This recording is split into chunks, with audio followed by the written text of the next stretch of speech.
Hi friends, నా పేరైతే చంద్రకాంత్ పటేల్. నేను మటన్ కర్రీ వండుతున్నాను.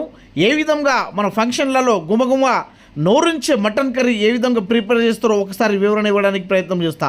ముందుగా అయితే మటన్ను మంచిగా శుభ్రంగా కడుక్కోవాలి.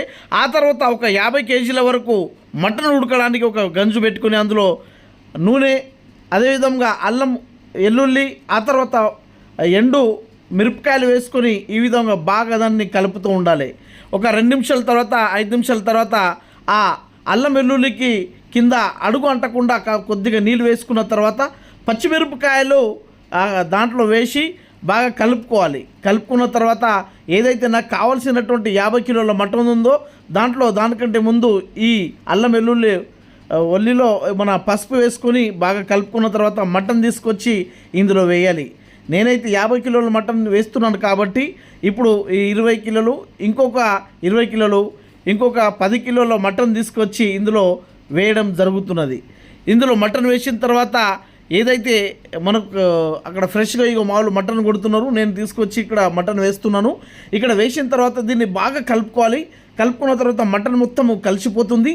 మటన్ మొత్తం కలిసిపోయిన తర్వాత ఏదైతే అక్కడ మంట పెడుతున్నామో మంచి మంట పెట్టిన తర్వాత ఈ విధంగా మొత్తము ఆ మటన్ అనేది ఈ విధంగా కలిసి వస్తుంది.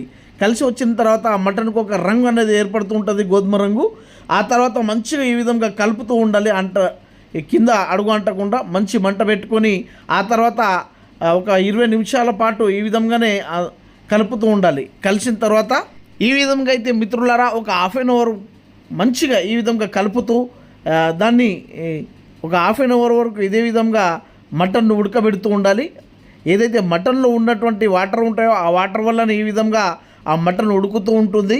దాదాపు ఒక 1/2 అవర్ తర్వాత ఆ మూత తీసి మళ్ళీ దాన్ని చూసి ఒకసారి కలుపుతూ అంటకుండా కింద దాన్ని కలిపిన తర్వాత ఏదైతే మటన్ వాటర్ ఉంటాయో ఆ చిక్కగా మటన్ మొత్తము ఒక రుచికరమైనటువంటి నీళ్ళను అక్కడ విడుదల చేస్తుంది.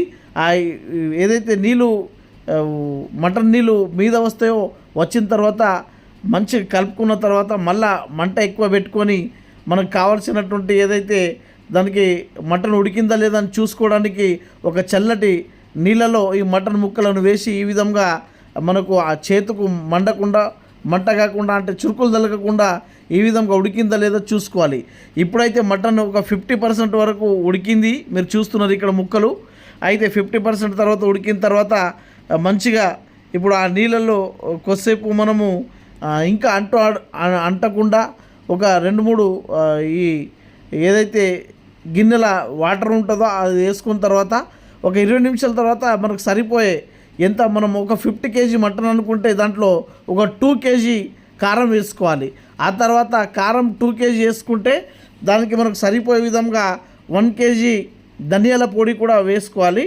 అయితే ఈ ధనియాల పొడి వేసిన తర్వాత ఆ మటన్ను బాగా కలుపుతూ మళ్ళీ ఒక 20 నిమిషాల పాటు ఆ కారం వేసుకున్న తర్వాత ధనియాల పొడి వేసుకున్న తర్వాత ఈ విధంగా కలిపి మంచిగా కొద్దిసేపు ఉడికిన తర్వాత మళ్ళీ ఒక 5-10 నిమిషాల తర్వాత మంచిగా మంట పెట్టి ఒక 5 నిమిషాల తర్వాత ఆ మటన్ని మనం చూసినట్టయితే ఈ విధంగా గుమగుమలాడే మటన్ నోరుకి మంచి నీళ్ళు వచ్చే విధంగా ఈ విధంగా అబ్బా ముక్కలు తినాలరా నాయన అన్నట్టు ఈ విధంగా మటన్ అయితే ఉడుకుతుంది. ఒకసారి మరి వీళ్ళు తింటున్నారు, వీళ్ళు ఏమంటారు చూద్దాం.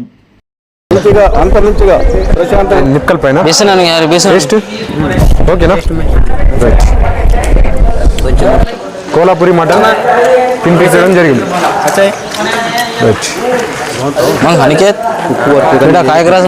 రైస్లో ఉంటుంది.